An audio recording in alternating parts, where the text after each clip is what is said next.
Okay, all right, let's get started. All right, well, thanks so much. Thanks everybody for being here. My name is Andrea Pritch and I'm with Berkeley Cop Watch. And Cop Watch has been working with members of the community to present our findings tonight. And we've decided that it's time that we speak out and that we really let our community know what we're seeing. And we know that it takes courage on your part to be willing to show up and to see what's actually going on in our community. You know, we know, of course, that we can't change anything until we honestly look at what's actually happening. So before we go any farther, I'm going to ask Becca Fink to go ahead and help us acknowledge where we are with the land acknowledgement. Good evening, everyone. Thank you so much for being here. We would like to take a moment to acknowledge that we are sitting on the territory of Huichin, the ancestral and unceded land of the Chochenyo-speaking Lisjan Ohlone people, the successors of the sovereign Verona Band of Alameda County. This land was and continues to be of great importance to the Muwekwa Ohlone tribe and other familial descendants of the Verona Band. We recognize that every member of the Berkeley community has and continues to benefit from the use and occupation of this land. And as members of this community, it is important that we not only recognize the history of the land on which we stand, but also that the Muwekwa Ohlone people are alive and flourishing members of the Berkeley and broader Bay Area communities today. If you are not here in the Bay Area, I encourage you to take some time to learn about the original people of your land, where you call home and where you are sitting or standing or being at this time. So everyone, thank you again for being here. Just take a moment to ground yourself on this land, on this sacred land. Just take a few deep breaths. Close your eyes if you would like to. Connect in deep gratitude and love to this beautiful and sacred land right here. And all of its creatures, the rooted ones, the winged ones, the swimming ones, the crawling ones, and us, the walking ones. And if you have not heard about the Sigouriate Land Trust, it's an amazing Indigenous women-led land trust community. And they have a Shumi land tax, which is a way that we can honor their work for this sacred land here, this Ohlone land, and an honor that we are here and occupying this land. So I will be putting in the chat the way to make your Shumi land tax, you know, for this place that you're in here right now on this sacred land. Thank you so much and welcome to this evening. Please take care of yourself and do whatever it is you need to do to take care of yourself tonight. Thank you. All right, thank you, Becca. So just to remember, yes, we do have, there is captioning available. So if you go down at the bottom of your screen where it says more, if you click on that, you can get a transcript, a live transcript as we speak. Please also know that we are going to take questions. If you have questions while the presentations are happening, we encourage you to put those in the chat. They will be monitored and responded to. And if there are questions for the panelists, we will come back to those towards the end of the program, towards the later part of the program. All right, so I'd like to introduce Cheryl Davila, former city council member for District 2, and just a lifetime activist who's been working with us to put together our presentations for tonight. So Cheryl, please help us to understand what brought us to this moment. Cheryl, we need to unmute. Think we would get that down already, but it's still an issue after 11 months. Welcome everyone. I'm former council member Cheryl Davila. I used to represent District 2 in the city of Berkeley. I'm happy to be here. this evening, and it's wonderful to see all of you and your beautiful faces in the Zoom event. We're here because we realize that we live in a place where last summer in 2014, there were attacks on Black Lives Matter protesters, and they are still fresh in our memory, complete with the mass gassing and the random attacks on protesters.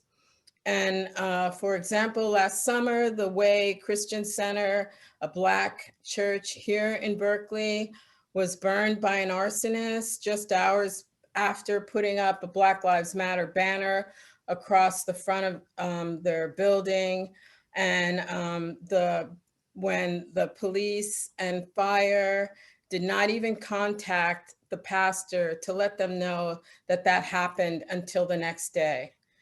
Attacks against African Americans are routinely ignored by police.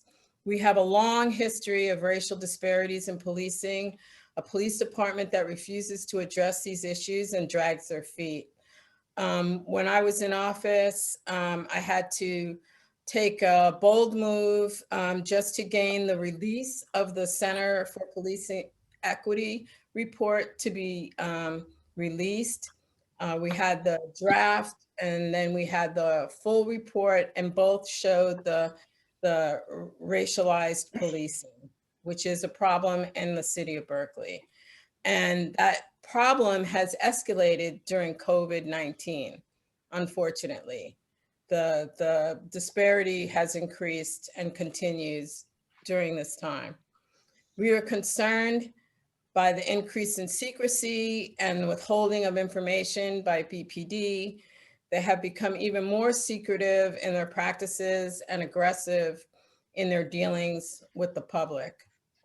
And we are concerned that BPD is increasingly resistant to reform, oversight, and accountability. This is the highest paid and the least transparent police administration we have ever seen in Berkeley. We have reason to be concerned. Andrea? Yeah, thank you, Cheryl. So our volunteers have spent considerable time gathering additional information about 5 cases that have come to our attention. We've examined the dispatch communications, we filed Public Records Act requests, we've reviewed court documents, we've reached out to survivors and witnesses, and the subjects in each of these cases are African Americans. We have received no calls regarding this level of violence being used against white people, even though Berkeley is a majority white city. So our intention tonight is, 1, to provide support to those who have survived violent encounters with the police and to allow their side of the story to be told. It is also our intention to provide additional context and information that can help to balance the narratives that have been put forward by Berkeley's side, the newspaper, in conjunction with the police. It is also our intention to invite people with expertise and experience to share their observations about the cases, to share, the patterns that they notice and the concerns that they have about the policies or practices that are evident from the videos and the stories. Where possible, we're going to have survivors present their own case and speak about their own case. We're not presenting any information that could impact the outcome of their cases, however. So we will be showing some video that has already been made public, and we're not having material witnesses to present what they saw because we want to be careful not to compromise their impact at trial if there should be one. I do want to offer you a content warning. We're going to be showing video of incidents, and it is definitely disturbing. So we encourage you to take care of yourself. Take a breath, turn off your camera, do whatever you need to do. Within our organizing committee, we debated very intensely and within CopWatch about whether or not to show these images. And we decided that the urgency of reporting back to the community outweighed our concerns about sharing even more images of violence against Black people. And we hope you understand. So in most of the cases that we're presenting tonight, there were brave individuals who stopped and watched and recorded police activity. And then they reached out to us, and that's how we became aware of these cases. Go ahead, Thank you, Cheryl. Andrea. Sure. Thank you, Andrea. The structure of the event is going to be as follows. We will present each case for about 10 minutes, and then we will invite clarifying questions from our guest panelists, Mansour Adine, the president of the Berkeley NAACP, Mark Stanton from the Berkeley Community Safety Coalition, and Alicia Harker, the co-director of the UC Berkeley Organizing Department.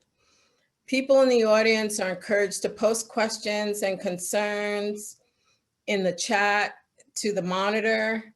And after all 5 cases have been presented, we will give our panelists 5 minutes to respond to what they have seen. And we will then invite you to take actions in response to these incidents. And we will be open to general questions, comments, and reflections. And now we're going to have our first presentation by Andrea. Thank you. All right, thank you. Thank you. So I'm going to begin the presentations with the case of what happened to Mr. William Dean Brown in the early days of the pandemic back in March. So on March 17th, I responded to a call to Cop Watch from a man who had witnessed an incident that happened a couple days earlier on the 14th of March in front of a liquor store at Ashby in Sacramento. He provided us with some short videos that depicted some very disturbing images. So I'd like to ask Tessa, go ahead and let's take a look at that video.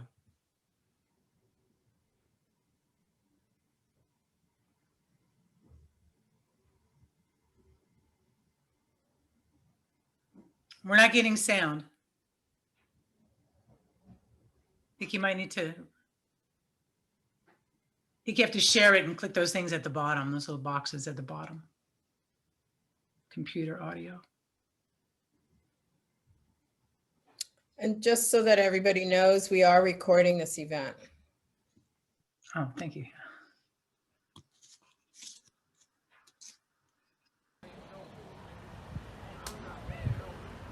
Nowhere.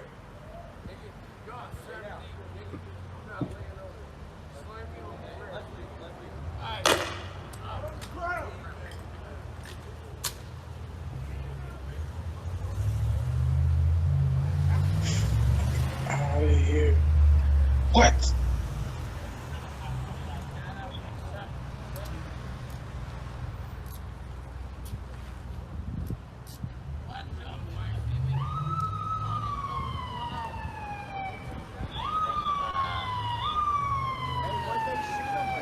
I don't know. I think like a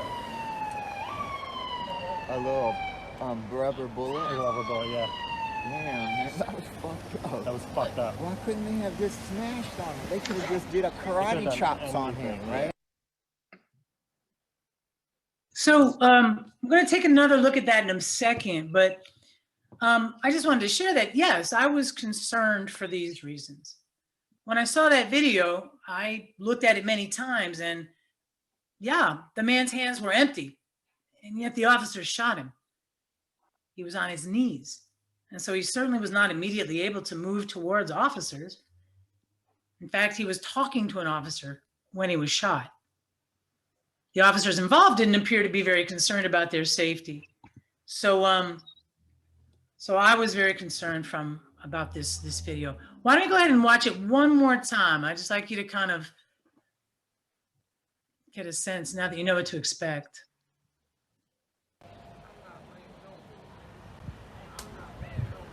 Clapping it.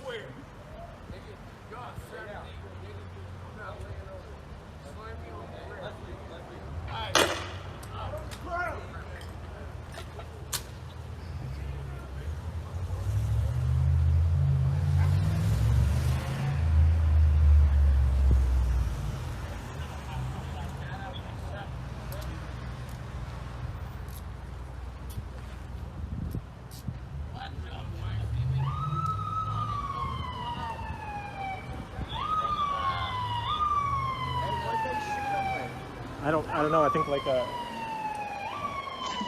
little rubber bullet. like a rubber bullet. Yeah, Man, that was fucked up. that was fucked up. Why couldn't they have just smashed on him? They could have just did a karate done chops on anything, him, right?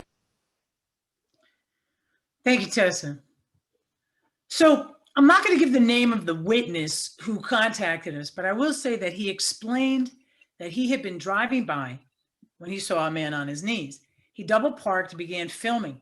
Now, he thought the man was saying, "I'm not doing anything wrong." He also shared that he heard someone on the side say, "This guy's my neighbor and he doesn't cause problems." He also said that he didn't think that the officers were actually trying to de-escalate the situation. After I received the video and spoke with the videographer, I began our effort to make contact with the individual, and that's what we do in Cop Watch. It's our first priority to try to see what's going on with the person. On March 19th, I was able to speak finally with the public defender, Bob Cattarelli. He returned my call. He explained that he was not able to locate any information about this man. I also called the district attorney's office, but I received no information about the case, which was really strange to me. I went to the liquor store and I interviewed a clerk there who had witnessed the whole thing. He expressed concern about how the man involved had been treated. And he also explained that one cop came back and asked for his security video. So the man played the video while the cop recorded it on his iPhone. I contacted Berkeley jail, asked, well, who was taken into custody at this time from this place and so forth. They refused to give me any information about it. I filed a Public Records Act request, which was returned to me. Berkeley Police Department, I was told that due to COVID, it might be 180 days until they would be able to provide us a response, presumably because everybody was busy working on COVID-related issues. So it was only as a last resort that we decided to disseminate a press release.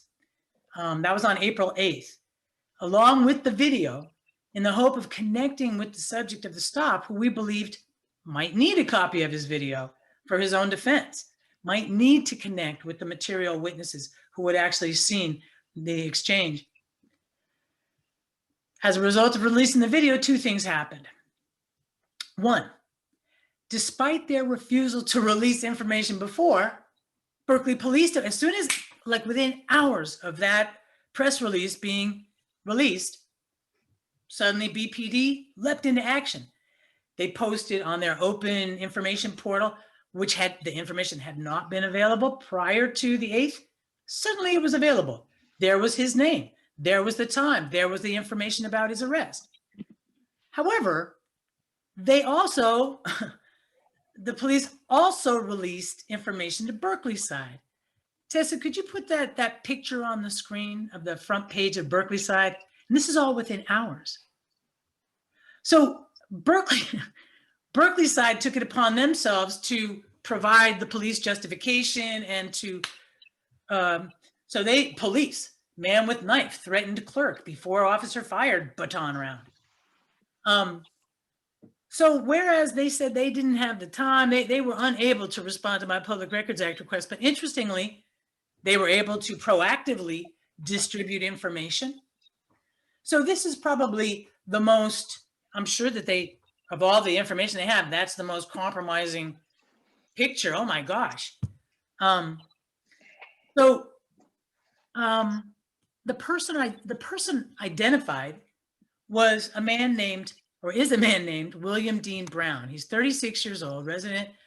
And here's what Berkeley side had to say. According to a statement from the Berkeley Police Department, which they're very free about giving, officers responded that day to Sacramento Market at 2974 Sacramento Street after a report came in about a man who had, quote, caused a disturbance inside the store and then threatened the clerk with a knife when the clerk told the suspect he was calling police. The article continues, BPD said the man threatened to fight police and wouldn't listen to officer orders. Police told the man to lie on the ground. He dropped to his knees, said BPD, but he refused to lie down. At that point, the article goes on, the suspect was warned that officers would use less lethal projectiles if he didn't lay on the ground. BPD said the man still had his knife, even though he was not holding it, and that officers believed he posed a danger to them if they should attempt to arrest him. Again, according to BPD, at one point, and this is the really kind of sketchy part, the man also said, quote, that he should stand up from his kneeling position so that officers would shoot him. Officers recognized that this can be an indicator of a potential attempt to commit suicide by cop, and they continued to safely engage. Well, let's check out some of these claims.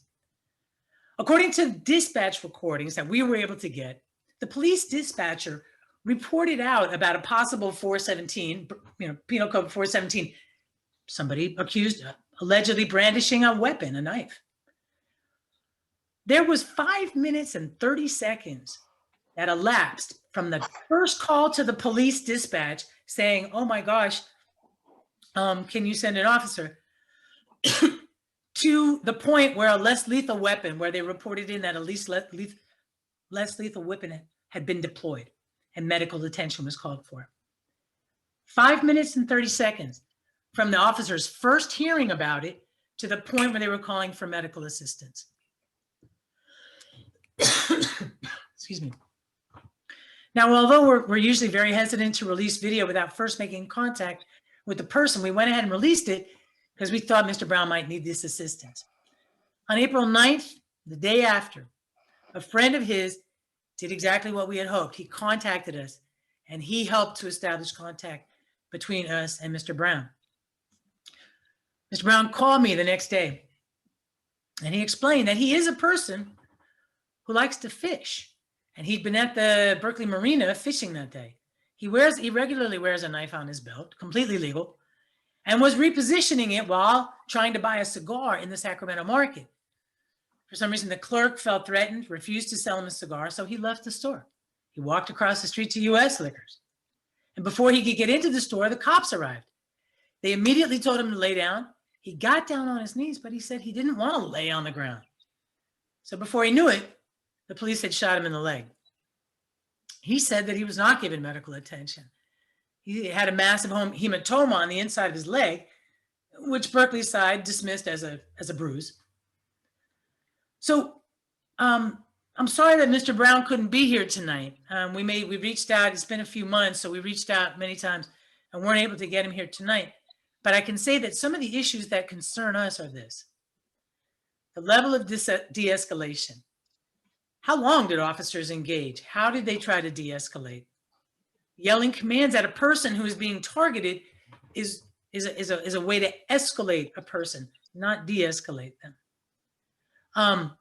We notice also that he was attacked not because he threatened officers, not because he even was holding a weapon. It was for failure to comply with the command to lay down on the street when he had no idea why the police had even been called. So he was punished for not complying fast enough. And I think we all should recognize that if somebody is kneeling on the ground with their hands in the air, that's the wrong time to shoot them. Now, Chief Greenwood, in his letter, and he wrote a letter in response to our press release, commending the work of these officers. And he said that he was proud that the officers didn't kill Mr. Brown, because Mr. Brown supposedly showed indications of what they call suicide by cop. Police have written about this notion that there are some people who want to kill themselves, so they provoke police to shoot them.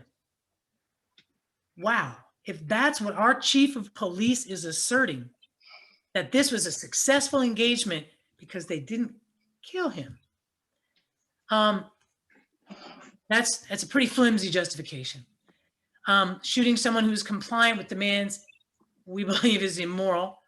And we're also highly concerned about the way that the police are selectively releasing information, that rather than serving the public and providing needed information, they have a public relations team that just spins it, at their discretion. So thank you for listening. And please put questions in the chat and we can talk more about it at the end.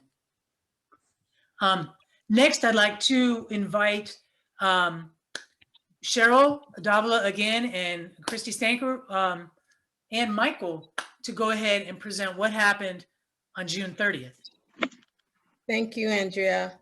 So our incident happened on June 30th in 2020, approximately 3 p.m. or just before. The location is College Avenue and Channing Way. Around 2:45 at 2:43 about, the officer calls into dispatch and says, was there a stolen Ford Crown? Affirmative. And the dispatch says, do you see it? And the officer replies, affirmative, it's on Durant and Telegraph, and states he'll come back around.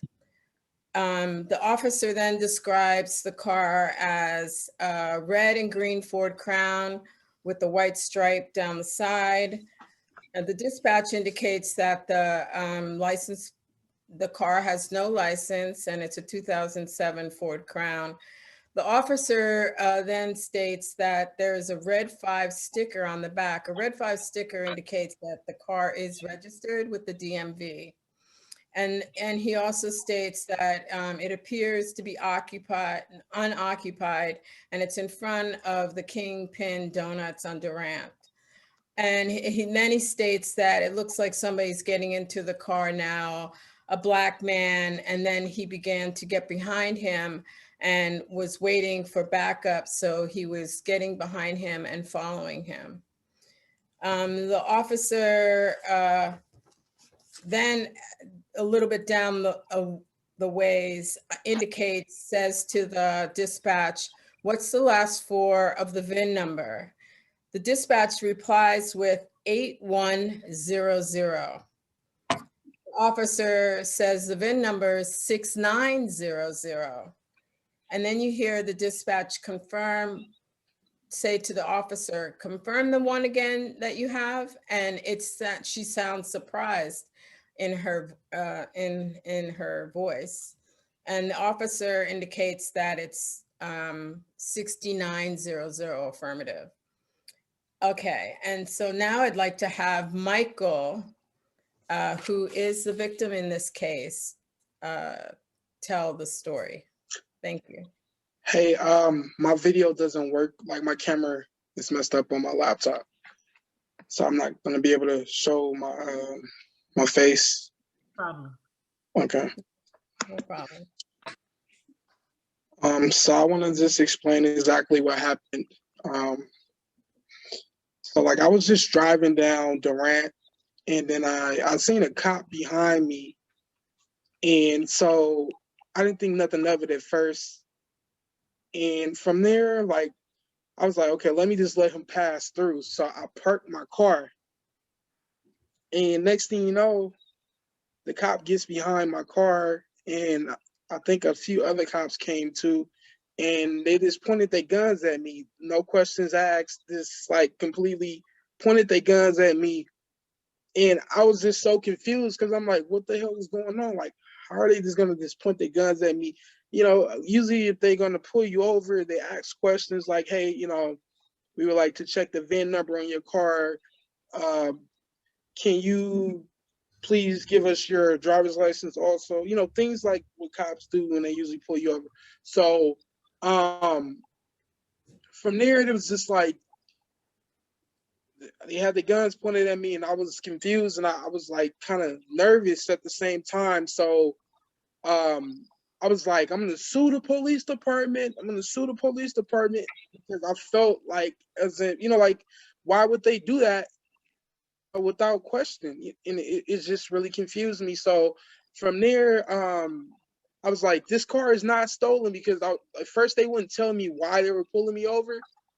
And then finally they told me, I want to say 10 minutes after that, they told me, hey, it looks like this vehicle was reported stolen.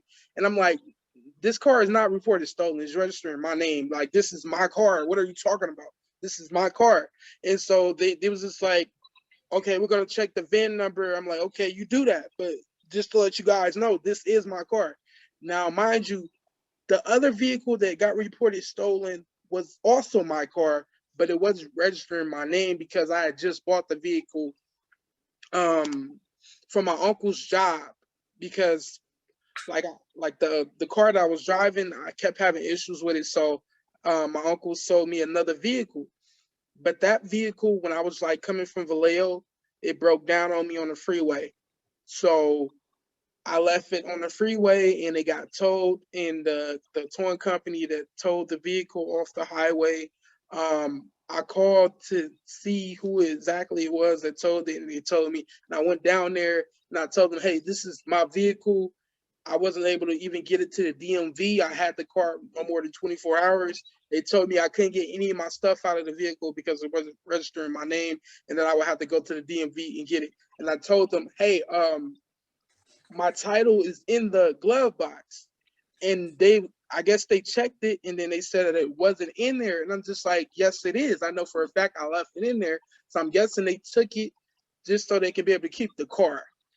So they kept the vehicle for 60 days before this incident had happened. And I guess supposedly they left it outside, and somebody stole the vehicle from what I was told.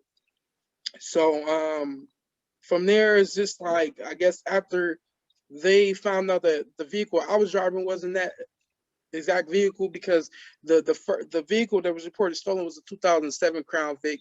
My vehicle was a 2009 Crown Vic, but it was the exact same color and it didn't have plates on it. And I was trying to get the plates for that vehicle, but I couldn't because it couldn't pass smog. And now it's just like, I was just so traumatized because I had that same incident happen to me in Hayward, the exact same way, just for not having plates on my vehicle though. And so, you know, for it to replay like exactly how it happened in Hayward, it's just like, okay, now I'm not safe out here. I don't feel like I could even trust the police if I was to have an incident happen. I don't think it would be safe to even call them. I'd rather handle it myself. You know what I'm saying? So like from there, like they try to get me to calm down after being upset about them falsely thinking my vehicle was reported stolen. And I was like, no, I'm not gonna calm down, you know, like, cause this is not right. Like y'all pointed y'all guns at me and y'all expect me to be calm about it. You know, and the people who were there who seen everything that happened, you know, they gave me hugs. They told me everything was gonna be all right. And it was just like, I'll never forget that moment, you know? Like, I'll never forget it. It was just traumatizing. You're on. Thank you, Michael, for sharing that story. And Tessa, can you please show the video?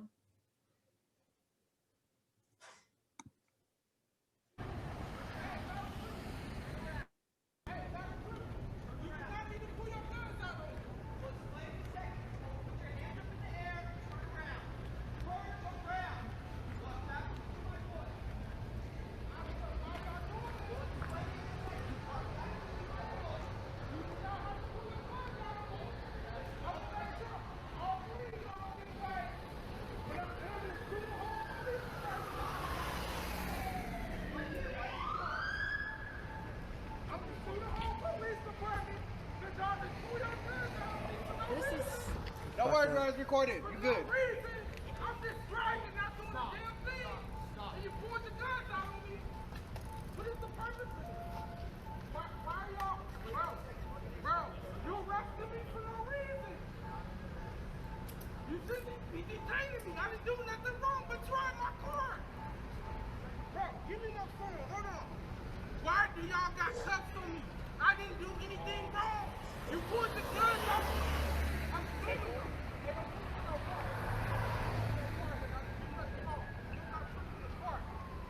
You said you detained me. You're detaining me. Did they tell you why? You're detaining me. You're detaining me. You don't have to put me in charge. What are y'all pulling me over for?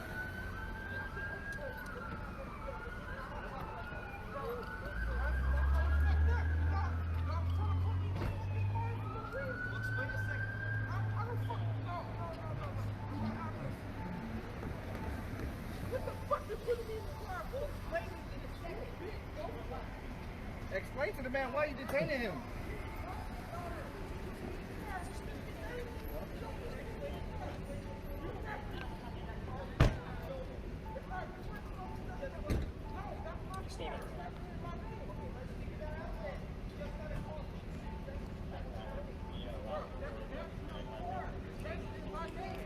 You're a fucking liar. That car is not recorded, so that's my car. It's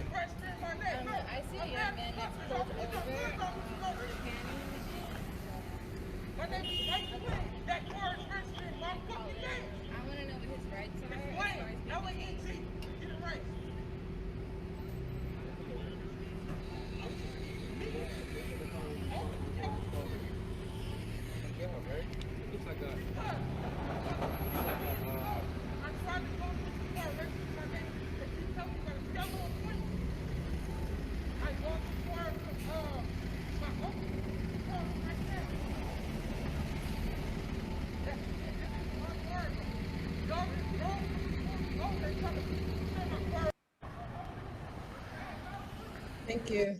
Thank you, Tessa. Christy is going to give you, is also going to present on this. Go ahead, Christy. Yeah, so hi everyone, my name is Christy Stanker. Thank you, Michael, for sharing your story with us and being here tonight. So as you heard, we started with Cheryl, who kind of described what was happening on dispatch, and then we heard Michael giving his account of what happened. And, you know, in this, I really saw a couple of themes come through of things that concern me as a community member. And one of the biggest things that I saw was this unnecessary use of force. Why were guns drawn? Before, as Michael just said, before they asked his name, before they asked for his license or registration, to me, that read as guilty before innocent. I was also shocked by the number of police and police vehicles that arrived on the scene. It seems extremely excessive. You know, another thing that I saw with this, and as we reviewed the dispatch transcripts, which are publicly available, it was roughly 3 minutes from the initial call from dispatch saying that the cop thought he saw the stolen vehicle, which was not stolen, to the time that guns were drawn. So how can there be any de-escalation in 3 minutes? In fact, de-escalation wasn't even a part of this incident because it was full escalation from the start. As Andrea mentioned in the chat, there was no PPE. Like we are in the middle of COVID. This was June. The majority of the police on the scene did not have masks on. I know when Michael and I spoke a few weeks ago, he mentioned how that made him uncomfortable, as I'm sure it would many people here. And then I think something else that came up that really shocked me is in this process, I requested public records. I wanted to see what the police had written down about this incident. And the response that I got from the police department was that they had no records, or that they could not find any records with the level of detail I provided. I gave the date, the location, the time, a description of the incident, and Michael's name. And they were not able to find any records matching that. To me, it says if they can't find any records, it must mean there aren't any. And that is concerning to me when police are pulling out lethal force and there is no record of it anywhere at all, especially when extremely clearly the police were in the wrong, because this was Michael's car, period. And then, you know, lastly, we heard Michael tonight mention his trauma. That is really concerning, that we have community members who want to not only leave Berkeley, but leave the entire Bay Area, move out of this state because they do not feel safe with the police here, because this happened not only in Berkeley, but also in Hayward.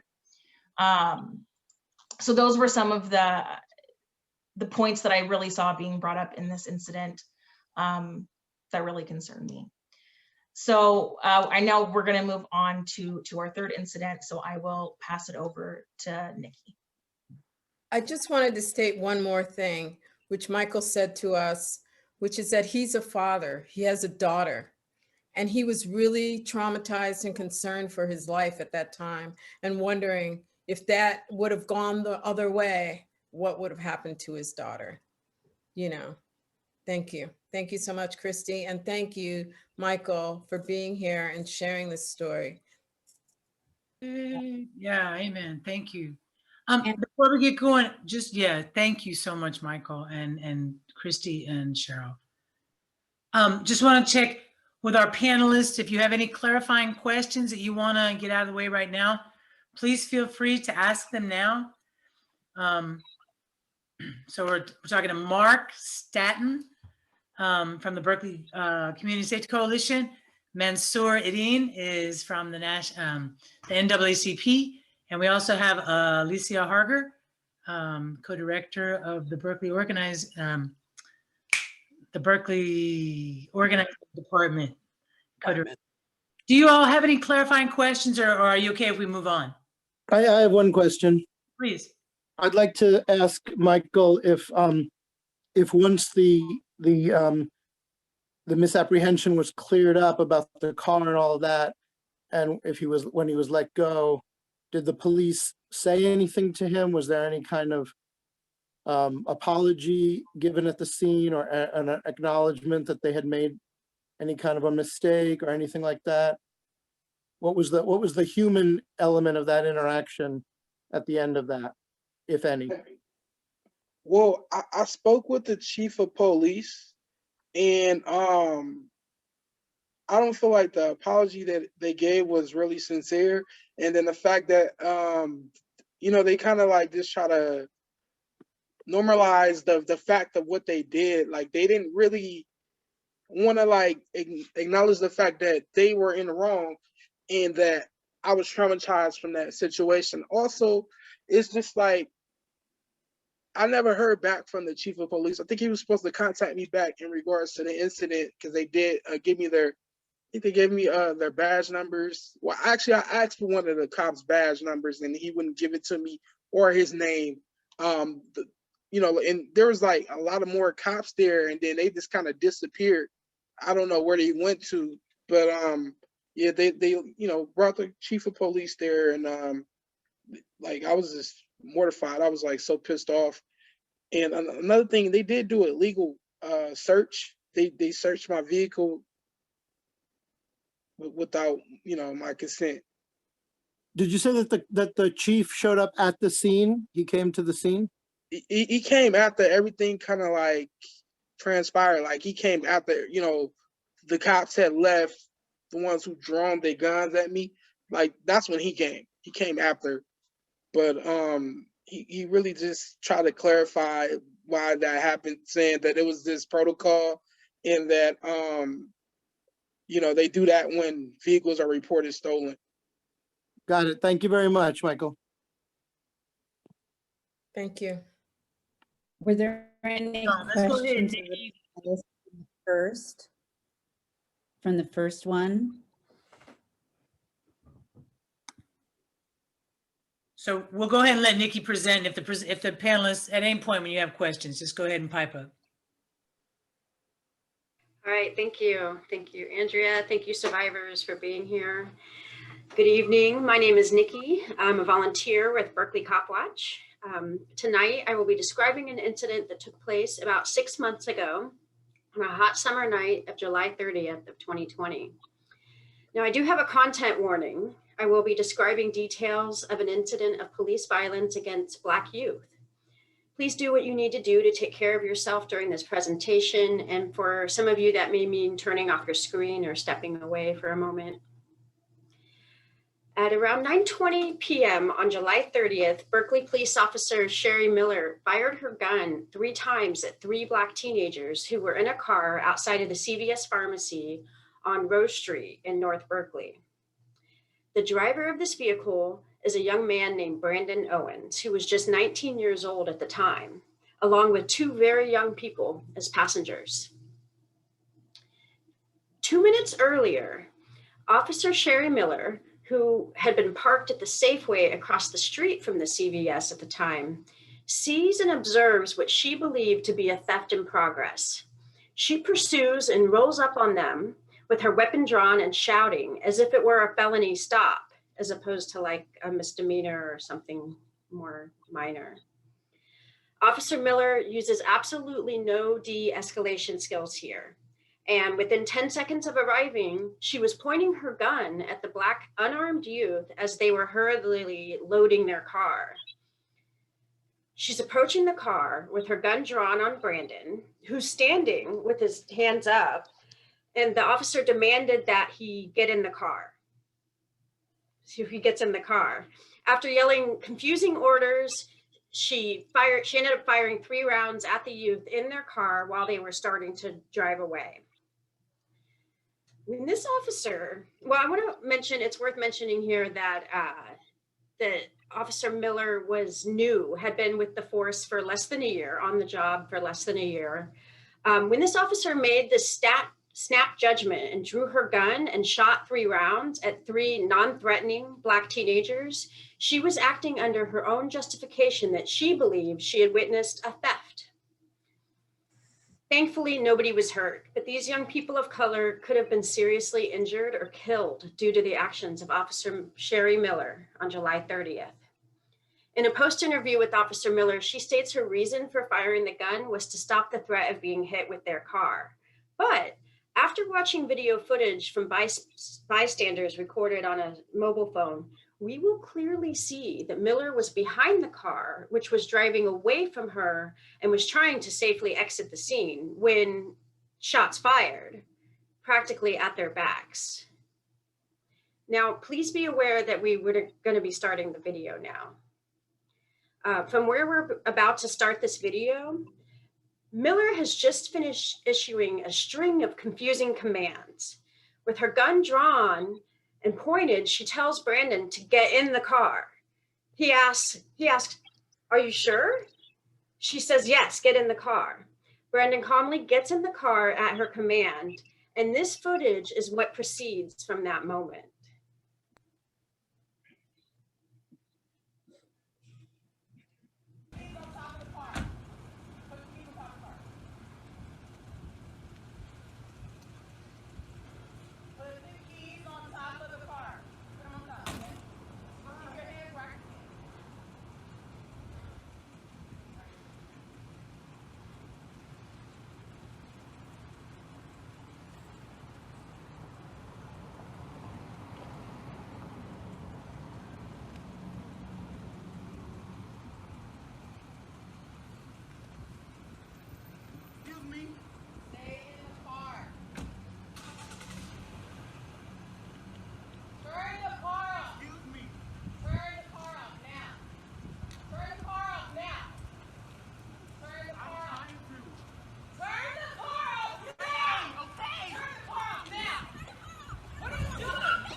And then Officer Miller, who had only worked at BPD for less than a year, she just stood there frozen. Witnesses report seeing her just stand there until another officer arrives on the scene, where this officer also described her as frozen up or something. So what we saw during this incident was a terrifying display of police violence against Black youth in Berkeley. And I want to speak quickly on the lack of transparency we saw following this incident that was also very concerning. The police department took a full month to release this footage of this incident and the officer's name, and only did so following organized community pressure for that transparency. And before that, neither Berkeley Police Department nor Berkeley side had reported on the race of those who were shot at. We only found out that they were Black youth thanks to an independent journalist who released a transcript of the police scanner on Twitter. Berkeley Cop Watch requested materials from the shooting with the Public Records Act request. According to the California Public Records Act, the department is required to respond to requests within 10 days. However, it took BPD 74 days to release the many documents from the internal investigation. Now, over 6 months later, we still haven't heard the results of the internal investigation, meaning we do not even know if that officer has been fired. We are most concerned with the fact that this cop used lethal force against these unarmed Black youth and put their lives in danger. And we also want to emphasize that Miller's actions violate BPD's own use of force policy. Officer Miller stated in a post-interview that upon arriving at the scene, she admittedly behaved as though this was a felony stop. Miller could not give a reason as to why she treated these teenagers as presumed felons, therefore making the use of her firearm in this situation a violation of General Order U2 use of force policy that was in place at the time. Now, the updated use of force policy, General Order 300, which went into effect in October of 2020, makes it illegal to fire at a moving vehicle. Therefore, Miller's actions on July 30th violate the use of force policy at the time, and her actions violate BPD's more updated current policy of not firing at a moving vehicle. So we all know that her actions were not best practices. In this presentation, we want to center the need for safety for Black youth in the streets of Berkeley. We are deeply concerned about the rapid escalation to the use of lethal force in an incident that began with teenagers and an alleged petty theft. So we will have a moment to take a deep breath in a few moments, but I want to check in again with the panelists just to see if they have any questions that come to mind right now.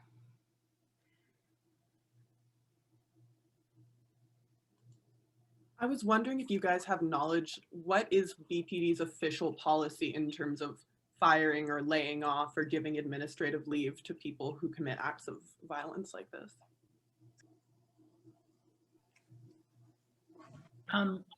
If I may, I can help with that maybe. The officer was placed on administrative leave, I do believe, for some amount of time. And there is an investigation, but even Berkeley side, may I say, even Berkeley side has expressed frustration about that there have been no results of this, of the investigation. And they have made requests for information and so forth. I can also say that the use of force policy in Berkeley, even up to, I believe, the last Police Review Commission meeting, they haven't finalized the use of force policy. It's still being discussed. It's still being, it hasn't officially been released. I got a communication from Kathy Lee, who is the Police Review Commission officer, and she says that she thinks that the reason why it hasn't been officially issued is because they're still training in it. Maybe it'll be released soon, but it does create some what can I say? Some confusion by not having a clear policy at this point.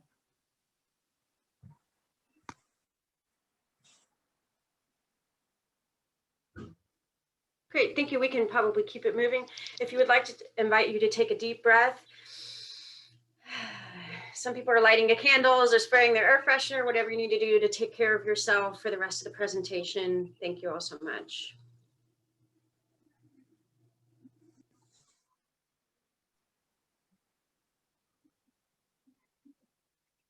Good evening, everyone. Thank you so much for being here. My name is Becca Fink, and I was born and raised in Berkeley, and I've lived in Berkeley and Oakland for 40 of my 51 years. I care very deeply about the city. I'm going to share with you a case that occurred on December 17th, 2020 at 9:21 p.m. David Frazier and an unknown passenger were stopped by police for multiple vehicle code violations. The car was called in at Parker and Matthews for an 1195. That's a code for a routine traffic stop. This is from the police dispatch. And the car went 2 blocks and stalled out. Berkeley side reports that the car was stalled and stopped. They said stopped multiple times and what they called a car chase. Whereas in the dispatch, it's very clear that it was more like a couple blocks and a stall and a couple blocks and a stall. Berkeley side also reported that officers used batons to take the man into custody after a prolonged struggle that spanned multiple locations. But these multiple locations are also not on the dispatch itself. And Berkeley side also said that they, the reason that they did what they did, and you'll see the video in a moment, that they believed Frazier might have a weapon in the SUV. My requests for public records have been denied so far, though we will definitely continue to pursue the release of all those records. The video that you're going to see was posted on Berkeley side, which was, you know, one of the witnesses was actually sort of harassed by the reporter at Berkeley side to get the footage, and then got it, and then they posted it on Berkeley side. They removed the sound and it's edited. They said it's because of police profanity with videos. There's indeed quite a bit of that, but there are also pronouncements in the videos where the police are yelling things very loudly that don't fit what's going on in the video. So there's definitely some editing going on here. And one of the things that we want to point out is that the misconduct by police erodes the public trust here in Berkeley, not just here in Berkeley, and undermines the ability of police to make a positive contribution to community safety, because their work depends on cooperation from the community. But if the community is being targeted and harassed, they're not going to come forward and work together. I mean, being Black in America subjects you to all kinds of convictions based on biased reporting, and Berkeley side is engaged in that. One example, another example is that this gentleman's arrest record, his rap sheet, was shown in the Berkeley side article, a link all the way back to 1989. You know, like that has bearing on this case at hand. And when you see the video, you'll understand. As with all the videos here and the pictures, we were conflicted on showing the video because it's painful and upsetting, and it makes me personally full of rage. But we decided that after discussion, it was necessary. We did blur out parts of the body that were shown that we felt we wanted to honor Mr. Frazier's privacy. So before we start the video, I want to point out some things that you're going to see in the video so you can watch it in its entirety. And Andrea, feel free to chime in if there's something that I forget. You know, I'd like you to look at, you know, if there's any specific tactics in the video in what you're going to witness that you would consider de-escalation, and what does that mean exactly? I also want you to notice that there is a point where after fists are being used, there is a retractable metal baton that is used, which Andrea shared with me, which is banned in some police departments around the country. So you'll notice those. You'll also notice that on the opposite side of the car, from where the batons are, as well as many police officers, there were about 12 cars on the scene total from, you know, as per what the witness said. You'll notice that there's also guns drawn on the passenger side. So, but there's no mention of this in Berkeley side. It's not mentioned on the dispatch. And so can you imagine there's, you know, batons on this side, guns on this side, and they're saying that he's refusing to, that he's resisting arrest, that he's refusing to get out of the car. Where would you go? What is the access point? And the other thing that I want you to notice is that there's PPE problems again with the police not wearing them. And that the way, and I'd also like you to notice, and we'll talk a little bit more about this after the video, when he is removed from the car, how he's being held down. I want you also to take note of that so that when we look at this video and go back to it, I can say a few more things and Andrea can perhaps add a few things. So again, feel free, please take care of yourself. Take yourself off video if you need to. We care about you. We do not want to traumatize you here. So Tessa, please go ahead and roll the video.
There you'll notice the baton there and the overhead strikes.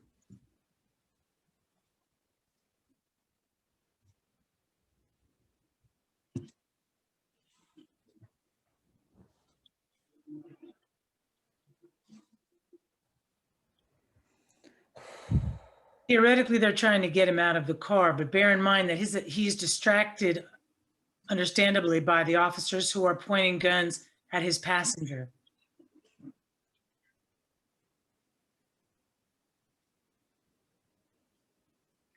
He's going to break the window in a minute.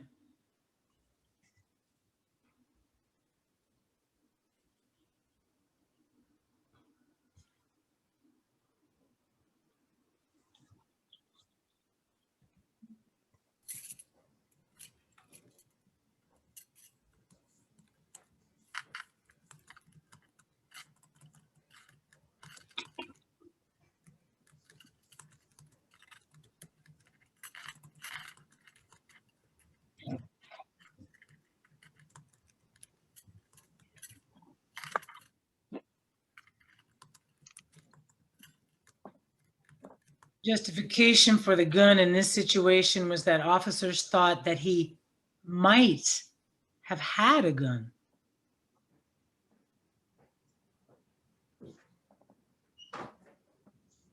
So just take note of this configuration of the police with Mr. Frazier. And also note that he is 6'1" and 300. Yeah, go ahead. He's 300 pounds. And we know that in Berkeley, the case of Kayla Moore was also put on her stomach and hogtied before she died in police custody.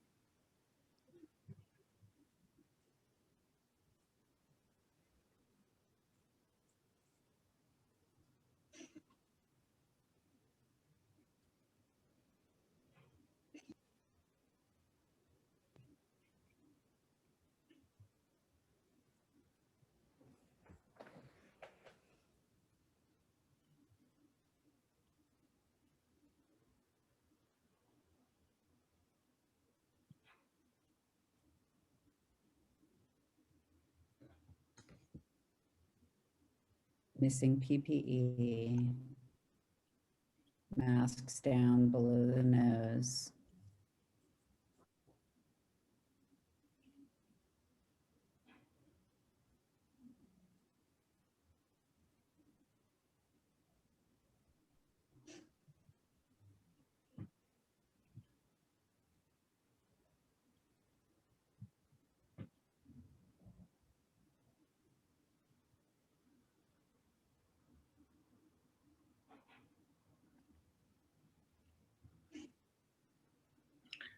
Becca, how old is he? He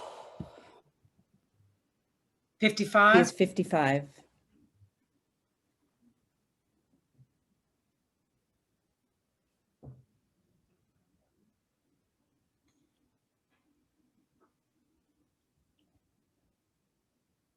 Tessa, you can fast forward just a couple seconds until he's up on the car, if you like.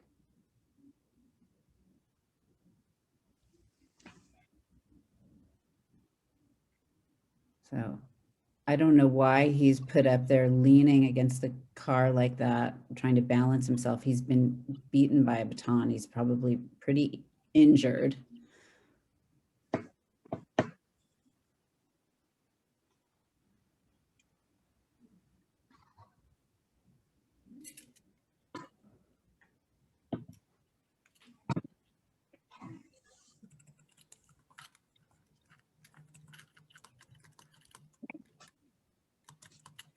And again, in the videos that we can't show you, there's more detail and sound.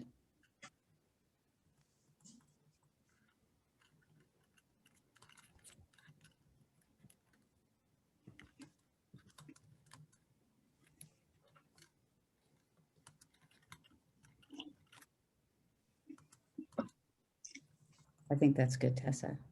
Thank you. So, so everybody just take a couple deep breaths.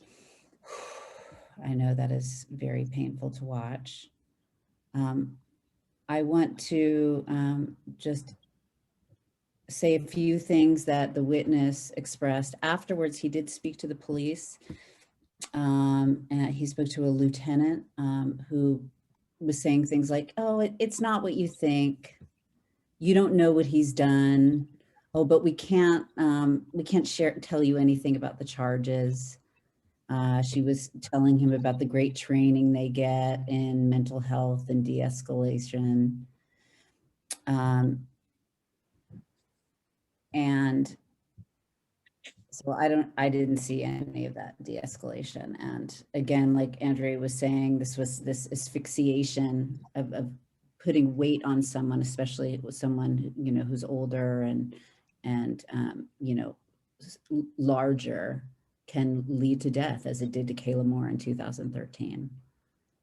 So thanks everyone for your kind attention, and just take care of yourself. Maybe drink some water or some tea if you have some hydration for yourself. And are there any questions from the panelists at this time?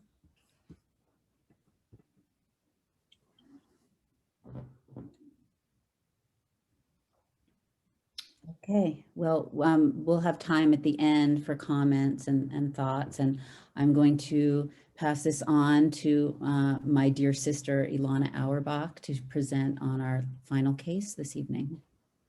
Thanks, Becca. Hello, everybody. Well, we've heard some really disturbing stories tonight, and I have another really heart-wrenching, tragic story to tell you.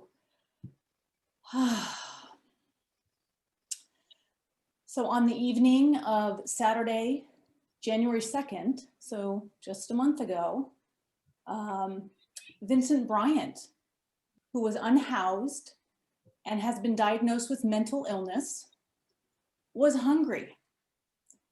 He was in downtown Berkeley, and he decided to go to the Walgreens on Shattuck. And he went in there and he picked up a sandwich. He got some barbecue Lay's, a Pepsi, and a bag of M&Ms. Brought these items, put them on the counter, and he emptied his pockets. And all he had was $1. And he happened to have a returned item with the receipt. So he put that on the counter, picked up his food, and walked to the door. One of the Walgreens employees said, excuse me, you need to pay the entire $14. And the doors closed and apparently locked, the glass doors at the front of the store, and keeping Mr. Bryant in the store. And so Mr. Bryant had a bicycle chain that in his bag that he took out. As soon as they saw that, the doors opened and Mr. Bryant left the store. The next thing we know, that according to police dispatch, at 8:24, a robbery with a chain was reported, and three police cars were summoned to find a black male, late 50s, 6 feet tall, 195 pounds, wearing a gray sweatshirt and black sweatpants. So I'm going to play you a snippet of the radio dispatch from that night. And what you're going to hear are staccato snippets of codes and words between the dispatcher and the various officers on the scene.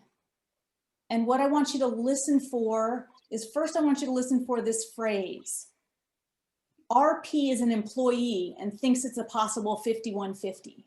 Now RP means reporting party. 5150 is the police code when someone is mentally unstable. Then we're going to hear a male officer who identifies Mr. Bryant as the subject crossing Bancroft east of Fulton. And finally, you're going to hear less lethal deployed. Now, less lethal is a munition that is used, that is fired out of a gun by the police, that is rubber bullets or foam bullets. Okay, Tessa, if you can play that audio, it's about 35 seconds or so.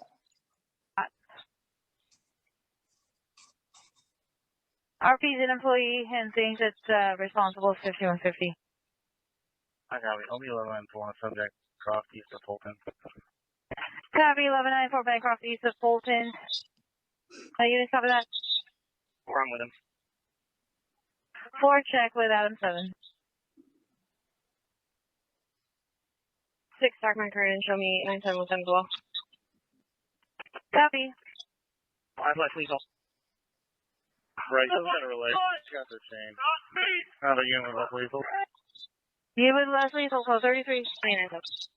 That's 4. That's what she said. Okay, thank you, Tessa. Okay, so what we just heard, that time that elapsed there, from the time that the officer said he saw Mr. Bryant, you know, he was heading east on, you know, Bancroft east of Fulton, to when we heard an officer say less lethal deployed, that was 20 seconds. 20 seconds. We just heard that. Now, in Berkeley side, was reported that the BPD claimed that a negotiator-trained officer attempted to de-escalate the suspect. Now, we wonder, did this occur during the 20 seconds before Mr. Bryant was hit with less lethal, or after? And also, exactly what techniques does the BPD use when someone may be having a mental health crisis? Is that any different? I mean, tonight we haven't really seen any de-escalation tactics, but we just wonder.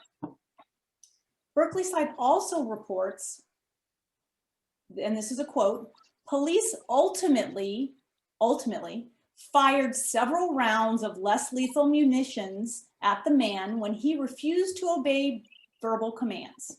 That's what the BPD said and Berkeley side reported. We just heard what occurred. There was no ultimately, as if there was a series of de-escalation tactics that happened and were used. 20 seconds. 20 seconds elapsed from when the first officer spotted Mr. Bryant and the less lethal was discharged. We also know from the police radio dispatch that 2 minutes after the less lethal was discharged, that emergency medical was called to the scene. Berkeley side reported, this is quote, police said in court papers that Bryant pulled out a 13-foot long metal chain. On the radio dispatch, it's described as a 6-foot chain, which is consistent with a bicycle chain, which is what we understand from Mr. Bryant himself. Finally, well, actually before that, BPD also claimed that Mr. Bryant assaulted an officer. Now, we don't hear anything on the radio dispatch about this. No code 241, which is the police code when an officer is assaulted. We also wonder, why wasn't this assault mentioned in the first statement that the BPD made about this incident? It also wasn't mentioned in the third article, the most recent article that Berkeley side put out. Okay, so on this night, after Mr. Bryant was shot with less lethal weapons for hungry man taking some food, we know that he was shot at point blank range in the face with live ammunition, shattering his jaw. He was rushed to Highland Hospital. And we are about to show you some photos. Now, this is a strong content warning These are very disturbing. This is after a man has been shot by the police in the mouth. And so if you want to close your eyes or look away from the screen, I'm going to have Tessa put them up in just a moment. So if you don't want to see this, please look away now and I'll let you know when we've taken them down. Okay, Tessa, go ahead. Oh. Okay. All right, thank you, Tessa. Okay, for those of you who turned away or closed your eyes, the pictures of Mr. Bryant, that first, when he arrived in the emergency room are off the screen. So essentially what happened was the Berkeley Police Department escalated an alleged robbery of $14 worth of food to shooting a man in the face with live ammunition. Now, we are really blessed to have Vincent. I found him. You know, Berkeley side, they didn't find him. I'm an amateur. I'm an amateur investigator. But I found him because I wanted to connect with him and I wanted to hear his story and I wanted to understand. And so I found him and I found that he is quite a remarkable being. And he has agreed to join us tonight. So he's been here all night. And Vincent, I've been thinking about you watching all this police brutality and you know, just been holding you close in my heart as you're having to watch all of this. And I'd love for you to share with us, you know, what it is that you remember after being shot, and then what has happened, you know, since then. Thank you, Ilana. Sure, Vincent, go ahead. Was there something else you wanted to say? You know, I just wanted to say that there are pending charges, as you know, of course, but I want to let the public know there are pending charges against Vincent. And so to protect him, you know, and his not to cause any potential, you know, harm in the future with regard to any legal cases, he's not going to mention anything about what happened that night, but just about after he was shot. So I just wanted to put that context in there, Vincent. Thank you. Real quick, I know I just have a few minutes. I'm 51 years old and I've been in trouble with the law. I ran away when I was 12 years old. You know, so I'm familiar with the law, but I'm a non-violent man. And I've never voted in my entire life. I just, for whatever reason, I've never cast a vote in my life. And I said that to say this: I've never, what you folks do, it's like a campaign. And I wouldn't be campaigning with you folks if this didn't happen to me. But as I sat here and listened to the other testimonies and the other things, I have to let you guys know right off the bat that ever since I've been young, my mom's Mexican, my dad's Black. Ever since I've been young, I don't see myself as a Black man. And from this point on, I'm not going to tell the cops or the DA it's because I was Black. I'm not going to give them no way out, because I will hold these guys accountable. Justice, it's not, and as soon as I use that word Black, I take away from justice and accountability. So I'm going to stop that in my case, because I want them to see crystal clear about how I was shot point blank in the face. And like I told Ilana, the tone of that bullet, I know when somebody says, hey, don't do that, I know if they're doing it to try to help me or if they're doing it because they're a jerk. That tone of that bullet was trying to kill me that night. I don't care about no lawsuits. What I don't like is the point blank. I seen it from my peripheral. Yeah, this isn't the forum to clear my name. So in any event, I got shot, and like I told Ilana, one of the nurses told me perhaps I had a near-death experience. I think I did, because it was like for the first 2 days, it was a living hell. I was on a ventilator for 3 days, and I was on the ventilator, and I was communicating with God. I'm like, hey, if I did something wrong, if I did anything out of line, I apologize if I stepped on your toes. But so, you know, even to turn to the left, it hurts right here. I'm in pain, and I don't like this on my face, but I'll bear it. I went and got this this scarf because I don't like people staring at me, but it's very painful. They shattered my jaw, and now this is in place to it's growing new bone, because in 6 to 7 weeks I'm gonna have a final surgery, and they're gonna be doing a bone graft. I've heard of skin graft, but I just vaguely recall ever hearing of a bone graft. But I'm going to be getting a bone graft. I'm gonna be fine eventually. You know, the doctor said within a year I get. You know, I lost three bottom teeth out of this, and he says within a year I'll be able to get some implants, get my bottom teeth back, and so I'm optimistic that everything's gonna be all right. And I just want the Berkeley Police Department. I got Berkeley, California tattooed on the side of my neck. I never knew this about Berkeley. I never knew that these guys were unkind police officers, unkind cops.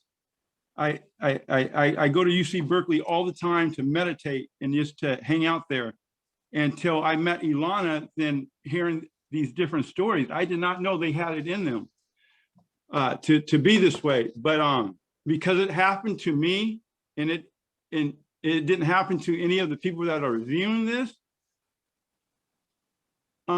it might not be now, it might not be in a year, but sooner or later, there would be justice and accountability. Yes, yes, thank you, Vincent. Yes, and I just want to mention, you've had 3 surgeries so far, is that correct? And there's another one coming that you said in 6 weeks. So thank you so much, Vincent. Thank you really so much for being here. And you all could feel him. I mean, come on. One thing I failed to mention is that we know that there were up to 20 police officers on the scene with Vincent, and they were, you know, surrounding him with their riot gear and shields. And so we filed a public records request for all the information, the police report, the body cam, video footage, all documents relating to this. And as most of you probably know, if you read Berkeley side, the only thing that's been released is the name of the man who shot Mr. Bryant with with live ammunition, whose name is Madison Albrandt. We wonder not only, you know, for this case, certainly, but for all these cases, is what tactics are being used to de-escalate? What tactics are used to de-escalate a man who they knew was likely in a mental health crisis? How come lethal force was used with so many of these cases? Who are these officers protecting? And who are they? What are they protecting from? I mean, it's mind-boggling. It truly is. We want to know what's happening with the internal investigation, and not only with Madison Albrandt, but with the officers who were there, all the officers on the scene, especially the ones who fired the less lethal. How would unarmed mental health professionals have responded to this situation? Officer Albrandt shot lethal munitions at Mr. Bryant and could have killed him. And does the Berkeley PD believe that a person should die because of a dispute over $14 worth of food? You know, there are a lot of pieces of information that we are awaiting, and of course, BPD will drag its feet and wait as long as they can. But as more information comes out, we will have more questions, and we will continue to follow this case, and we will continue to be in touch with Mr. Bryant and support him in any way we can as he navigates this and heals from this trauma and completely unnecessary violence by the police. Right on. Thank you. Yeah. Thank Go you, ahead. Mom. Yeah. Thank you. Thank you, Vincent. Thank you, Alana, for bringing that to our attention. Now we'd like to go ahead and invite the panelists to go ahead and offer their thoughts, their reflections, their observations. I'd first like to invite Mansour Eddine. He's the president of the Berkeley NAACP, and he has been working for years trying to bring this Berkeley Police Department into some kind of accountability. Most notably, I think, has been his work around racial disparities and his work on the Fair and Impartial Policing Task Force. Mansour, would you like to offer your thoughts or comments or observations? And will you go ahead and unmute yourself? Mansour, there's that little up in the, yeah, there you go. I've seen a lot of things and heard a lot of things in my life. Personally, I've been stopped by the police on several occasions. I lived in Los Angeles, I lived in Texas, and it's all the same. I've often wondered, and I would like to maybe ask some of you on the panel here that's not African American, you know, I've always wondered just what is it that an officer could treat a person in such an inhumane manner so quickly, just because the color of their skin. And that really troubled me. With the last case, with the number of officers on the scene, not one officer had the integrity to try to de-escalate the situation. That's amazing. 20 officers, and none of them are going to be held accountable. It's almost like the people that rushed the Capitol building in Washington, D.C. You know, people were able to walk away from the scene and with no accountability. And until we can hold these officers accountable, we'll continue to see this kind of situation played out in our streets here in Berkeley. It's just a situation of systemic racism. You know, I have a son that's 37 years old, and he and I was talking about interaction with police officers, and I just asked him a question. I said, how many times have you had interaction with the police officer, with a police officer? He told me over 100 times. I was shocked. Over 100 times. It started when he was in middle school. He said officers would stop them on the street, go through their backpacks, search their backpacks, and let them go. So a lot of times Black people tend to think that's just routine. You know, it's just what happened. But it's very disturbing. You know, any encounter could lead to a very bad outcome. And, you know, I've experienced it myself. You know, you really, really have to have a high level of emotional intelligence to live through some of these interactions with the police officers. And that's what I practice to stay alive myself.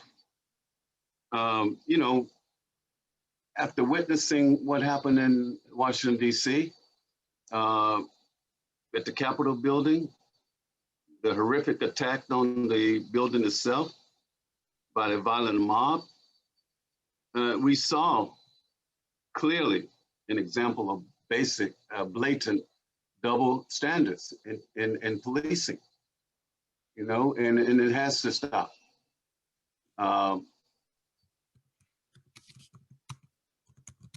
it's just really disturbing. I thank you for inviting me here tonight. Each one of the videos told their own story. And I want to work closer with you in the future. I'm very, very interested in what you're doing. I think you're doing a very professional job in bringing this information to light, because a lot of it I had never heard of. These incidents I have not heard of, and I think I'm, kind of in the know. But I had no knowledge of these incidents, these situations that you brought forth today. And I applaud each one of you for the work that you're doing. And moving forward, if there's anything I can do to help, just give me a call, please. I just don't know what it's going to take, for police officers to, we see such situations where, several situations where mass murderers, people with assault rifles, white guys, and they tend to walk away alive. Whereas an African-American unarmed person is subject to lose their lives. So, that's very troubling. It's very troubling. I'm looking forward for the Biden administration and the things they're doing so far. It look very promising on the national level. And I think we should pay attention to some of the things that's being done in Washington, D.C., and any best practices, we can bring them back here to Berkeley as well. Mansour, you've been working, your work with the NAACP has included really trying to flag and the issue of racial disparities in policing in Berkeley. And you've been working, I'm personally aware of you working, is it 6 years or more? Is there anything you want to say? Like, do you feel like the leadership of Berkeley, do you feel like the chief is really taking these issues seriously? I don't. When initially, when Chief Greenwood came on board, I met with him on a few occasions. I thought we had a fairly decent working relationship, but he's not the one. I thought a person born here in Berkeley, understanding the Berkeley,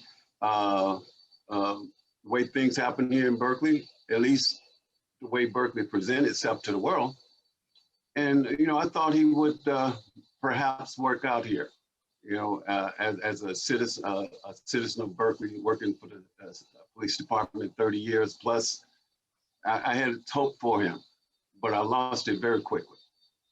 I think that officers are afraid of the police union. I think that's one of the biggest problems right there, the police unions. They carry a lot of weight. And just like when Chief Meehan was here, which I had a very good relationship with, he was run out of town because he was working with the community. Right. So, regarding, Chief Greenwood loved to say that there's no complaints coming into the police department. And there's a very good reason for that. People just want to live through a situation and go home. And one thing I would like to ask all of you to take a look at, because it's something kind of current right now. We're dealing with the consent form. Have anyone seen it? The consent form that Berkeley Police Department is proposing? No.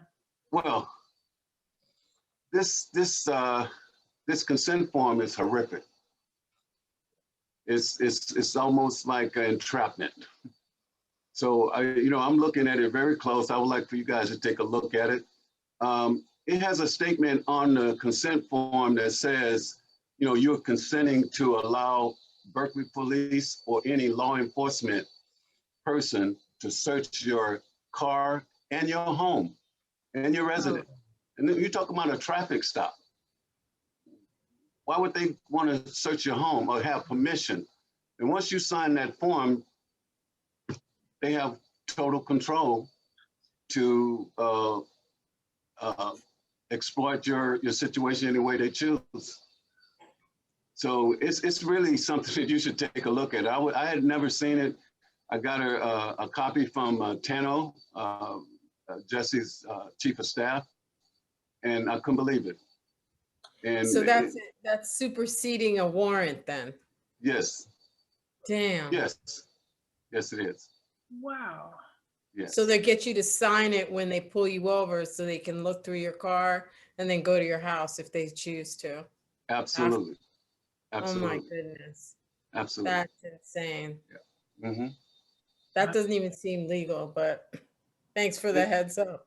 Yeah. Yeah, it doesn't, but it's in one. I think another thing that we as a group can look at.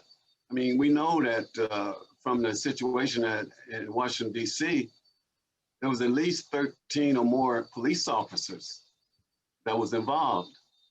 And I think we shouldn't always wait till an incident have happened. I think we need to look at the vetting process for police officers and see if we can get ahead of it. You know, so many of these officers have social media accounts. And I think that I think one question needs to be asked is, have you ever been involved with a hate group? Yes. At any point? You know, and I think once a year, looking at their social media records once a year is no good. It should be once a quarter, maybe. Should be ongoing, right? Yeah. So some of the things I'm thinking about. Thank you. And again, I want to work with you guys closer in any way I can, and I'm really impressed with your work. Thank you. Well, likewise, very impressed with yours as well. Thank you. Hey, next, I'd like to thank you, Mansour. Okay. I'd like to invite Mark Staton from the Berkeley Community Safety Coalition.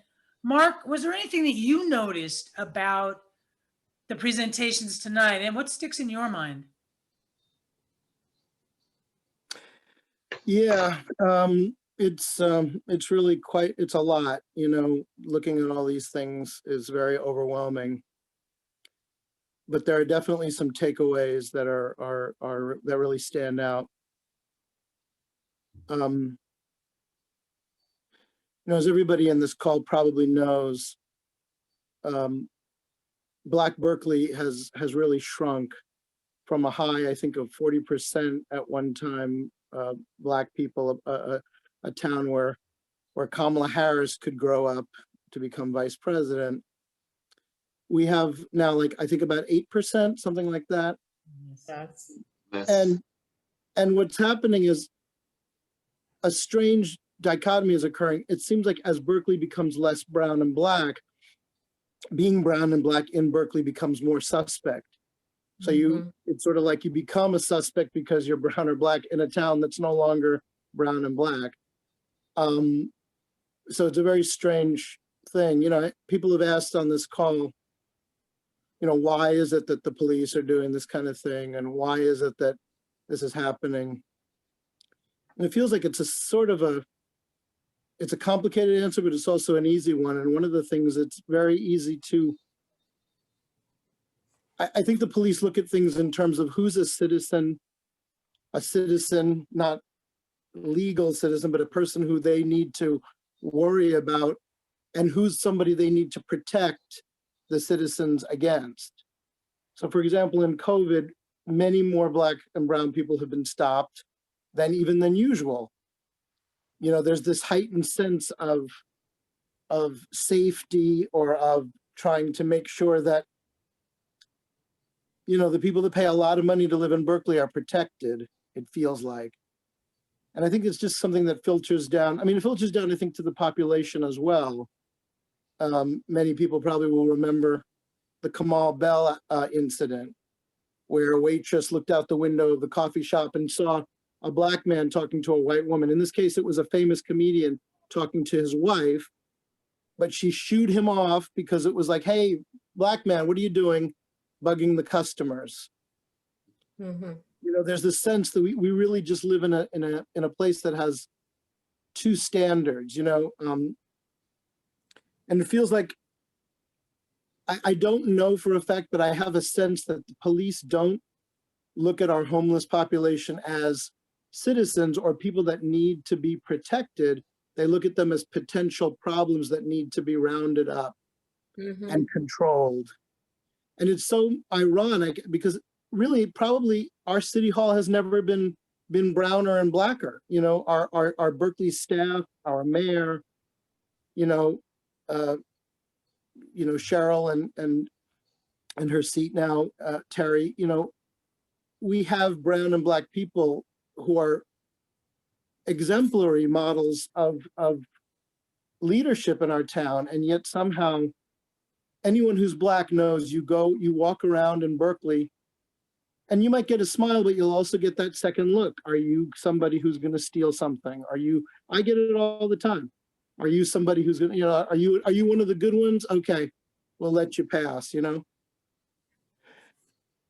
Talking about Berkeley side, I'll switch to Berkeley side for a second. You know, it's very problematic. Here and Now, the NPR show, did a really interesting piece on Monday in which they described some people in the press are calling for the abolition of the crime beat at different papers, which is a very interesting thing. They basically say that as we get more awareness around these issues of race and racism in all areas, the crime beat is essentially a stenography of the police, of what the police have told the crime reporter. As you mentioned, Andrea, it's like, you know, Berkeley side is just it's a litany of what the police have said. And as this article points out, a famous journalism professor named Steve Cohen, who nurtured many great journalists, said, used to be very provocative and told his class, all police lie all the time. That's what he used to tell his class, not to demonize the police, but to remind the journalist to get the context, get the story, and not just type up what the police have said. Because as we saw in these incidents, you know, that officer got very close to that car and then of course had to shoot at the car because it was threatening her life. Well, step back, you know, step back away from the car and don't shoot at it because it's not threatening you unless you stand there, you know, work it out later, get the license plate, you know, whatever. But it's sort of this, there's this sense that the narrative will always be crafted in favor of the police. So we need some, like this evening is about, giving us some information and some context. And I think we really should hold Berkeley side to a higher standard and ask them if, you know, just straight reporting on what the police have said is the right approach. Because we all have read the Berkeley side comments and we know how viciously anti-Black, you know, quietly racist these comments are. The people that regularly post in Berkeley side. So we have a problem. We have a problem in a progressive community where there's a very deep undercurrent of vitriol against Black and brown people. I'd like to end, the last thing I'd like to say. On the positive side, I would like to tell, I know most of the people here know about these things, but we have some really good reforms that we are trying to institute. Many of the people here have been working tirelessly for years on some of these things. But for those who may not know, there's the reimagining public safety, a task force that will have openings, and right now is the time to think about applying if you'd like to do that. There's the Fair and Impartial Policing Report that has just come out, that's just being submitted to council, which they will vote on, and it really tries to address many of the issues that we've seen in these videos tonight. We have the Police Accountability Board, which is made possible by Measure II. And that's going into motion to be a new board that's going to replace the PRC, if people know what that is. And we'll also be soliciting people to be on that board. So there really are a lot of places for public input. Finally, there's this process, which is very slow moving, but we are somewhat hopeful about it, for the new SCU, the Specialized Care Unit, which will hopefully give us another option for mental health, good mental health outcomes for some of these problems that right now we're sending police to deal with.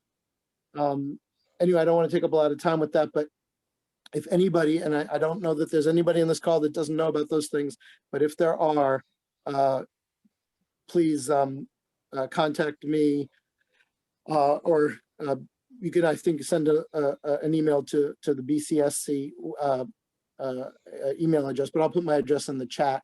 And if you have questions specifically about any of these things, I would answer them. Awesome, Mark. Thank you so much. Really, that's a lot to think about. Well said. So just to give people a heads up, we're probably going to go a little bit over. If you can hang out. I also want to encourage people, if you want to use the chat, and just make sure that you directed your comments to everyone, so that we can all, people are putting useful links and so forth into the chat. So that's really great. I'd like to invite Alicia Harker from the UC Berkeley department, co-chair of the organizing department, and a whole lot more. Why don't you go ahead, Alicia? What did you notice? What stands out to you? Absolutely. Full disclosure, I've been involved in this planning process, so this is not the first time I've seen this content. But every time I see it, it is very shocking to me, even when I know what's going to happen. And I think it's really shocking because it's chilling to understand that the streets that you walk down every day, I'm a Cal student, I walk all around that campus, the streets that we walk down every day are marked by the blood of brutalized Black people. And it shouldn't be surprising because, as was said at the beginning of this presentation, we are on occupied land, and this land was stolen, and this land has always been bloody since it has been occupied. But I think it's very chilling and necessary to understand that the streets that we walk on are not safe for everybody who walks down them. And I am very shocked by what I've seen, but it's not, my shock is not derived from some false sense of this city's political leanings. And this is not to disparage anybody who does consider this to be a liberal city, but I hear time and time again from city officials on the city council and the mayor and the city manager and police officers and police chiefs that this is a remarkably liberal city, that this is one of the most liberal cities in the world. And I just think that this conviction is absolutely absurd, because it's absurd because every day we see the brutality before our very eyes. Every day we see unhoused people sleeping in alleyways and sleeping under trees. And we have police officers on high school campuses, and we watch as people get shot in the mouth. And we watch as gentrification just drains the life and the culture out of this city. And yet it's purportedly a liberal oasis. And I used to believe that, and I do not believe that anymore. And it's not just these intense and acute moments of police brutality that we need to be worried about. We need to be worried about the routine racial profiling that plagues this city. When there was the first quarantine or the first lockdown with a curfew in the city of Berkeley, 88% of curfew stops made by the police were against people of color. And the vast, vast majority of those people were Black. And like Mansour said, Black people in Berkeley have to maintain, and Black people everywhere, obviously, this is not just a problem in Berkeley, Black people everywhere in the United States have to maintain a level of emotional maturity and calm in situations that are insanely violent. We have to know how to remain calm when somebody points a gun in our face for driving down the street. We have to know how to remain calm when somebody's shouting at us with a gun drawn at our car and we're 19 and we have minors in the back seat. And we are always burdened by this, and it's not something that ever leaves. It's like Du Bois' double consciousness, right? It's with us all the time. And I think that the Berkeley Police Department has proven that they are one of the most dangerous forces in this city against Black people. And they have proven this time and time again. And I'm excited about some of the reforms that we're seeing. And I think that that is the reason that I'm not excited by all of them, is because we know the dangers of reform. We know that reform can be a pit into which good ideas and intentions fall, and out of which we get very few results. Because Berkeley is a police department with de-escalation training. They claim to be a police department that has implicit bias trainings. So we can give police officers more and more and more of these trainings, but what they demonstrate to us time and time and time again is that it doesn't matter. Because what lies at the heart of policing is rotten and it is racist. And that is inescapable no matter how you reform, no matter what policies you change, no matter who's put in charge, no matter if you disarm them, it doesn't matter. The police are racist, their roots are racist, and the fruit of a poison tree is poison. And so when I look towards the future of this city, I am very excited by the prospect of slashing BPD's budget by 50%. And I look forward to that. And I think that's what we all have to look forward to, because they've proven to us that they cannot handle mental health calls. So they should not get funding to handle mental health calls. They've proven to us that they cannot handle traffic stops. So they should not get funding to do traffic stops.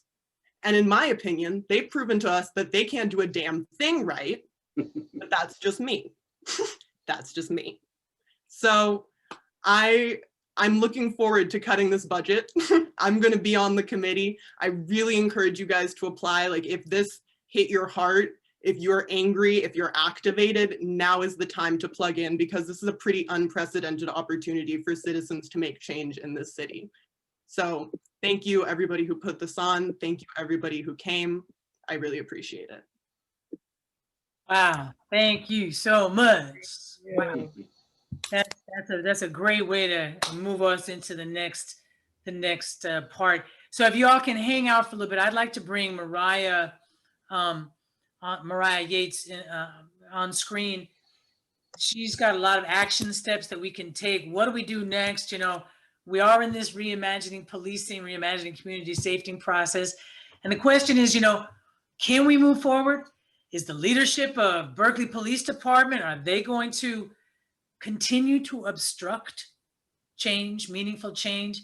When I think of the years that Mansour and Moni and others have put into, you know, this process of transformation, only to time and time again be met with resistance, delay, and denial. We don't even have a use of force policy that the city council passed in October. And this leadership of this department still hasn't implemented that policy. Mariah, go on. Why don't you come on and tell us about what's up? Hello. Thank you everyone who has participated thus far. And I'm the person who has been seeing most of what's happening in the chat. And I want to thank everyone for the thoughtful comments and your participation. So many of you are probably wondering now, what can I do? And we have some direct actions that you can take. Thank you, Tessa.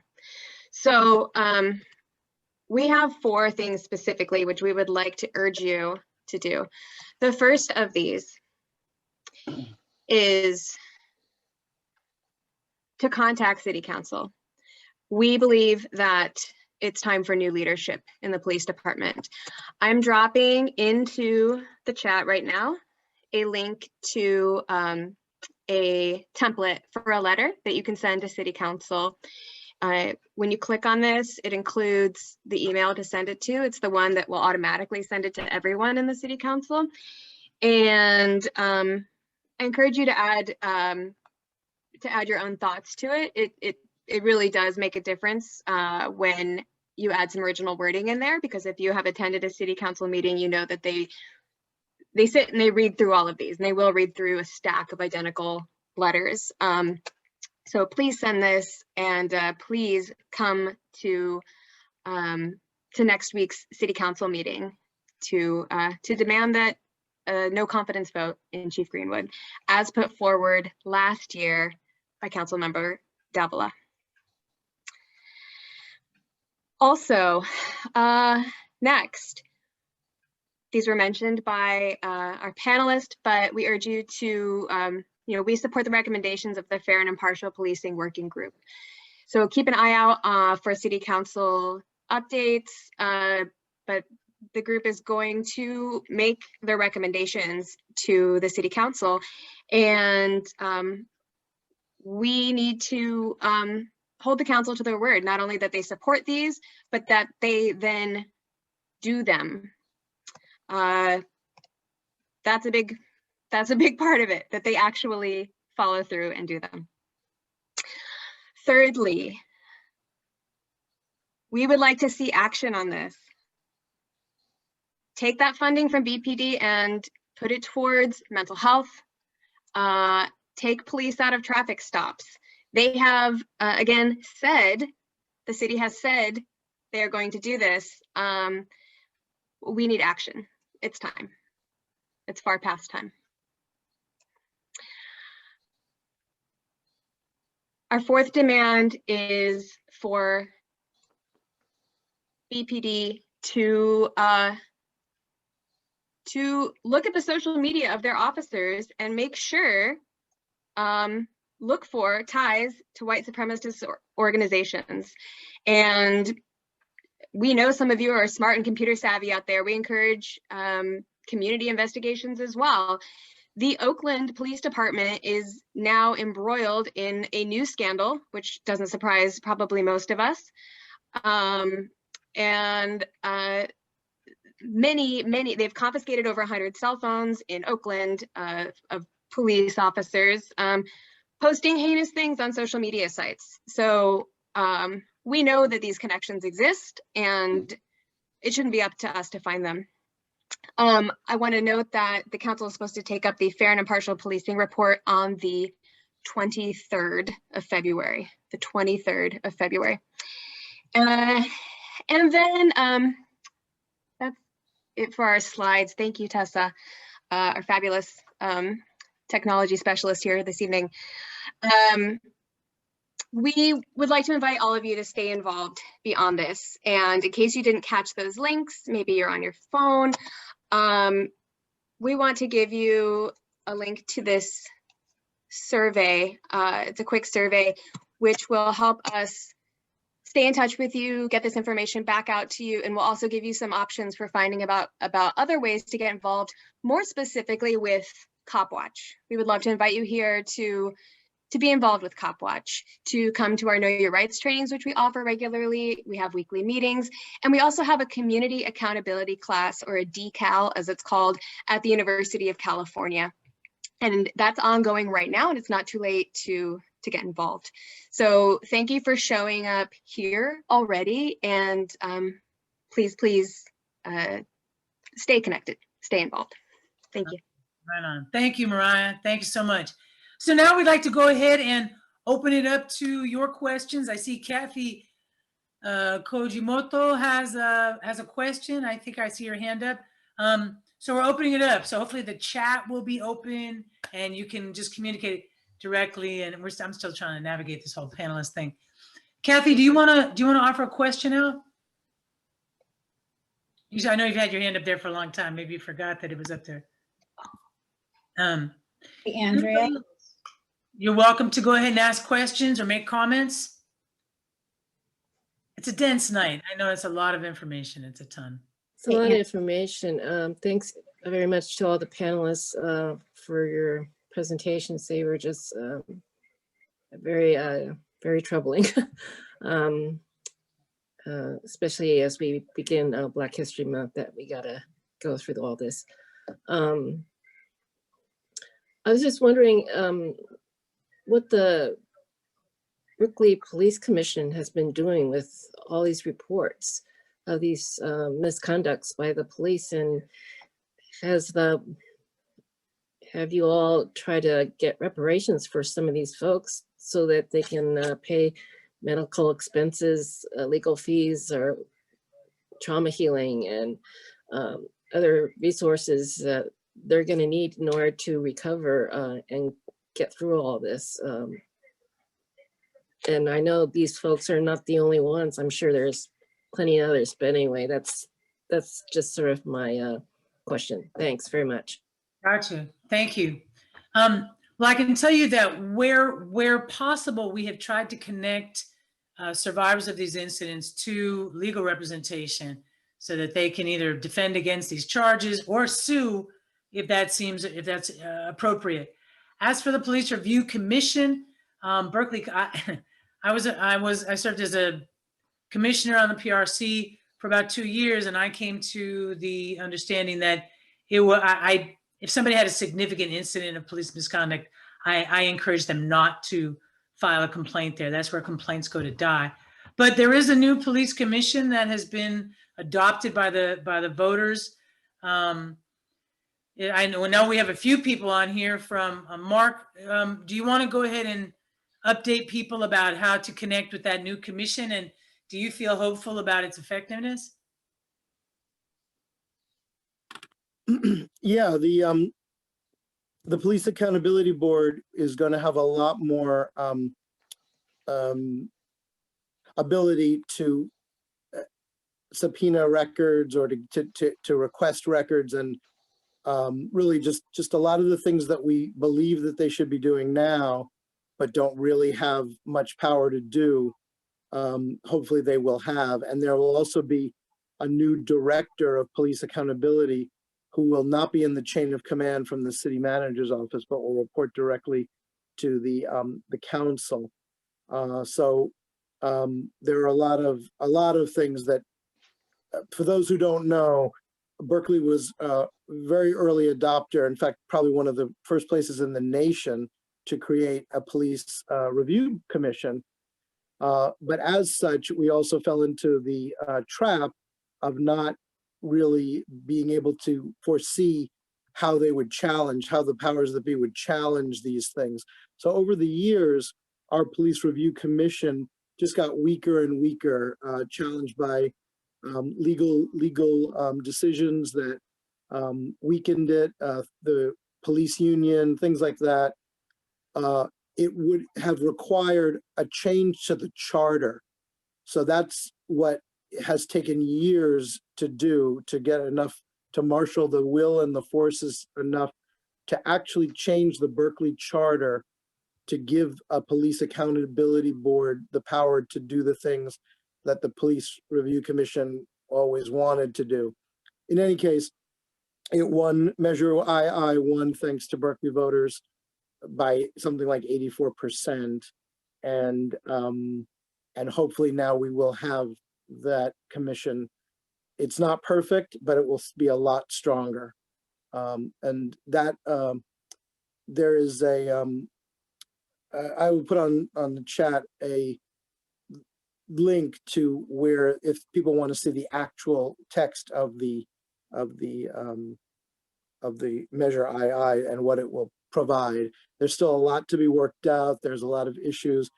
We are definitely trying to keep them honest over at City Hall, to help to discuss with the community the implementation of all of these things. There is a very tight timeline, so we're not sure how much they're going to listen to community input, but we may be coming back to the community, to you guys, to ask for your help if there are places where they're not listening to us enough in the implementation of this thing. But right now we are very hopeful. We're very hopeful that they're gonna do something in conjunction with the community to implement this II thing. Excellent, thank you, Mark. And there's some stuff coming in the chat. Berkeley Capo is just from a community member. Point of information: at a police review commission meeting recently, Chief Greenwood said that Officer Miller the one who shot at the teenagers, had been let go. I think the phrase, according to this comment, I think the phrase used was released from probation. Since Miller was still on probation, isn't it policy for probationary officers to patrol with a partner? Yes, that would certainly make sense. It's awfully hard to get this information because of personnel and there's just incredible secrecy around officer, what can I say? Officer conduct issues. It's very hard to publicize that. George Littman, who's been a commissioner on the Police Review Commissioner and a member of the Peace and Justice. But George, why don't you go ahead and make a comment? George Littman. Oh, yeah. Sorry, I can't. I'm just looking and trying to find you. Thanks, Andrea. About the Police Accountability Board, I just want to mention, when you ask, will it make things better? That depends. Having worked on it for a long time, I'm very devoted to it, but it really depends on the power of this community to make it work.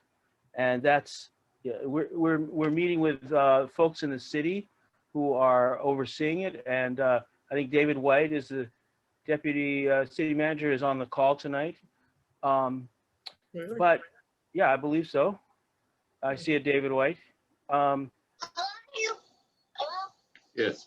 So I want to say, number one thing that people can do is look into putting your name in to be appointed as a board member, a member of the Police Accountability Board, to be selected by then or appointed by then one of the city council members. We need that to go out broadly. We need strong advocates for change and for the community, and people with lived experiences in communities that are heavily affected and impacted by policing in Berkeley. People with experience and understanding of the relations between police and the community, and relations of white supremacy.